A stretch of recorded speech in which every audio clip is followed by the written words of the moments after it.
Hi everyone, it's Jerry. This is the game between Bobby Fischer, playing on the white end, and Oscar Panno.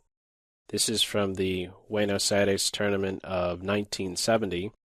Fischer is still a couple of years away from becoming world champion.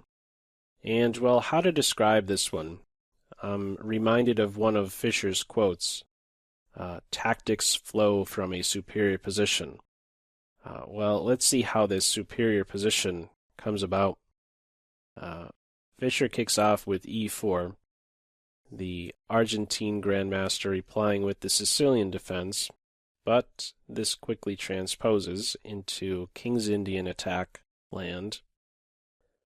White is paying some special attention to deploying the kingside first.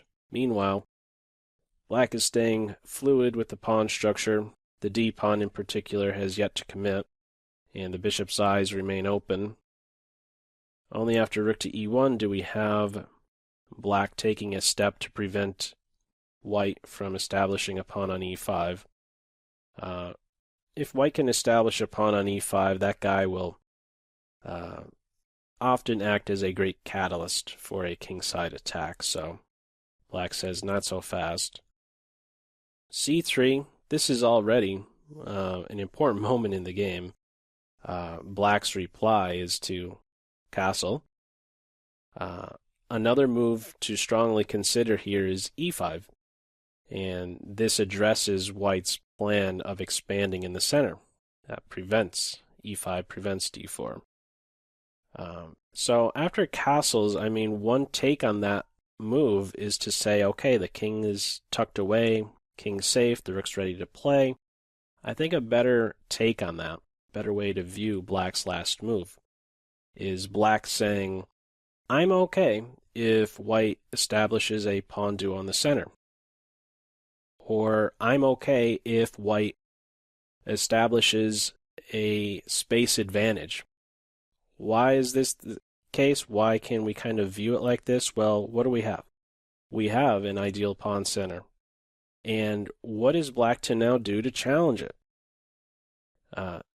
One way to approach it is maybe queen to b6. That could turn into a very sharp variation, striking at it from the side, not yet challenging the duo with one of Black's pawns. But in the game, we have the move d5. That's how Black looks to challenge White's ideal pawn center. Fischer follows up with e5 and has now established this great strength on e5. The central structure after just these 11 moves is one that goes unchanged for the rest of the game.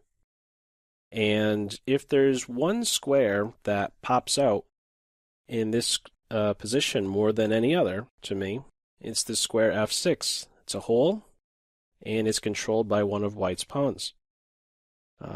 d6 also falls in under that definition, but it's really the f6 square because it's closer to the Black king, and also you'll see plenty of games where there can be many different white pieces. When placed on f6, they will support some type of mating attack. You could see a knight there, a bishop there, a pawn there, a queen there, basically anything but a rook, or a king, I guess. But yeah, that f6 square is really critical, is the short story. Following up, we have bishop d7. We do have one open file, so both sides will be putting their queen rooks there. Knight c3, of course. Is there a better square for him? No. Rook to c8, bishop to f4. So if Black wanted to challenge the pawn on e5, the best time to do that would have been right after White played pawn to e5. The computer even suggests you could do that in other points down the line, but really the first opportunity given to strike at the pawn on e5, Black should have done that on move 11. We don't have that, though. Knight to a5, rook c1, and now b4. So following up, we have b3.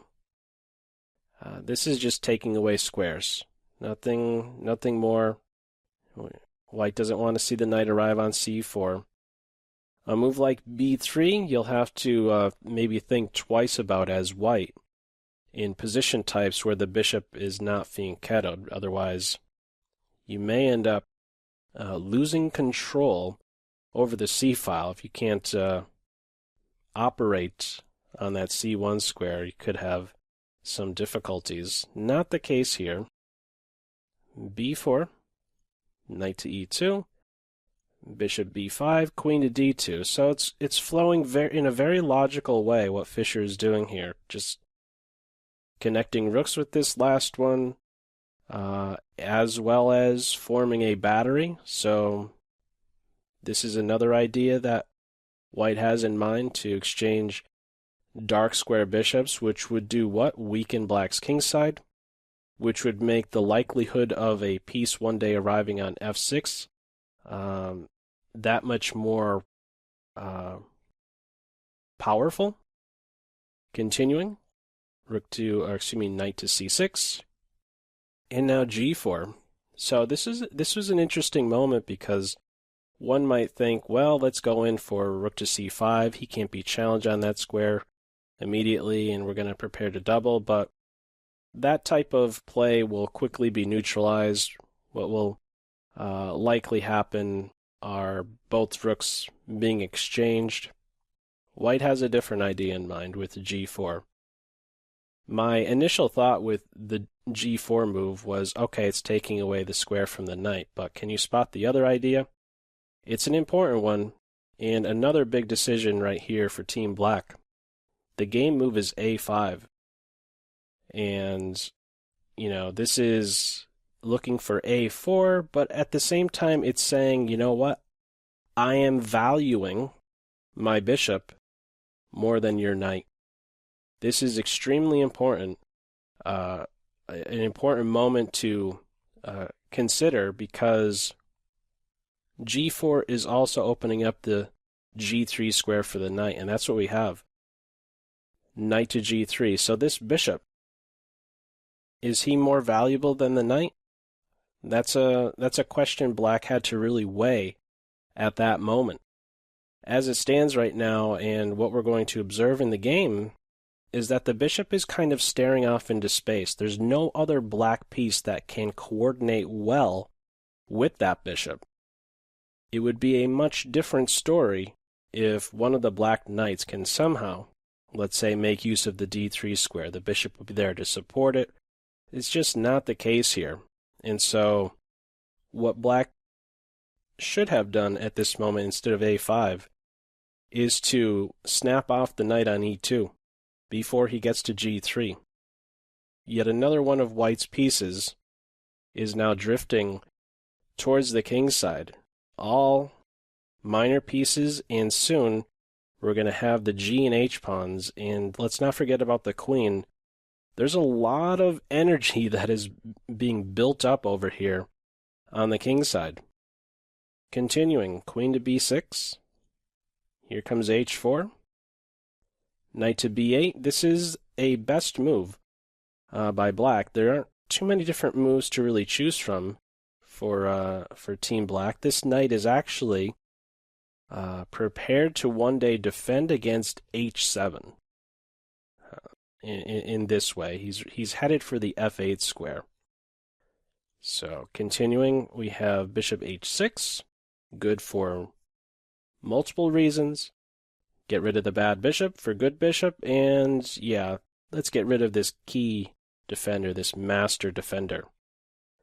Knight d7, queen g5, one rook is off, bishop takes, queen takes, another rook is off, and now we have h5.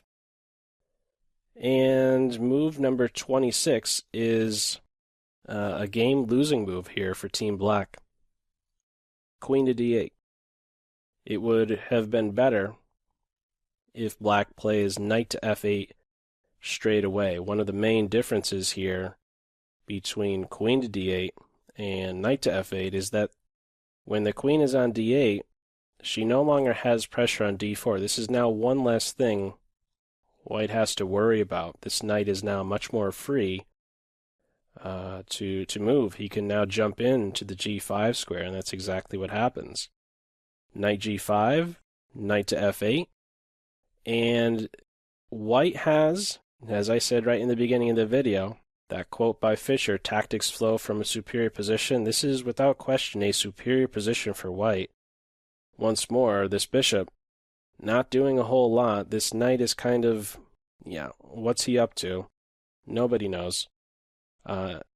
One pop quiz for this game right here. This moment, move 28. What would you do in this position? If you'd like to, go ahead, pause the video, see what you can come up with. What was Fischer's move? Okay. One move is to go ahead and smash away on h7, but the best is the game move. Bishop to e4. Star move of the game, for sure. Likely a move that Oscar did not see coming. And what is the drawback if pawn takes bishop? That wasn't played in the game. Let's have a look at what would happen. Pawn takes bishop. In comes the knight on g3. And where is he headed? The f6 square. Supported by that pawn. And there's no good defense against this. What do you do? This isn't even a defense, but just to highlight, he's in there with great effect. That's check. King here. And knight g takes h7. It's already reading a mate in 2. There's no good defense from here. The knight's ready to move and discover check, etc. So, yeah, that's a super poison right there on e4. Can't take him. Queen to e7 is attempted, providing some lateral defense once this capture occurs on g6. Knight takes h7 is the follow-up. Beautiful sacrifice. Knight takes, h takes g, f takes, and bishop takes. So 2 pawns are picked up. White has given up a minor piece for those 2 pawns. And there really isn't anything good for black here. The idea is, there is not just one route to the f6 square. Now that there is no g6 pawn around, let's not forget the knight can also pivot on h5 and then sweep into the f6 square.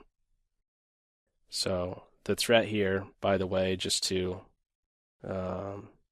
highlight, let's say if black tries something like queen to g7 at this moment, the knight can be captured, White can pick up another pawn, and that knight will fall next. So what does black do at this point? Knight g5, knight h5, heading for the f6 square, and Fischer has calculated this one out to its end. After knight to f3, he sees that his king could simply walk all the way up, and he can afford to no longer have the bishop in on the attack. The queen and knight combo, they are just too great. Knight f6 follows, king to f7, and after queen to h7, black resigns. There's only one move. King to f8 would be met with queen to g8. A really smooth game. I don't know, that's the impression I got from this one. It just seemed to flow very logical throughout. Feel free to share what your thoughts are on this one. I enjoyed covering this one, and hopefully you enjoyed watching this game against Oscar Panno. As usual, feel free to leave any feedback in the comment section below, and I'll catch you in the next video. That's all for now. Take care. Bye.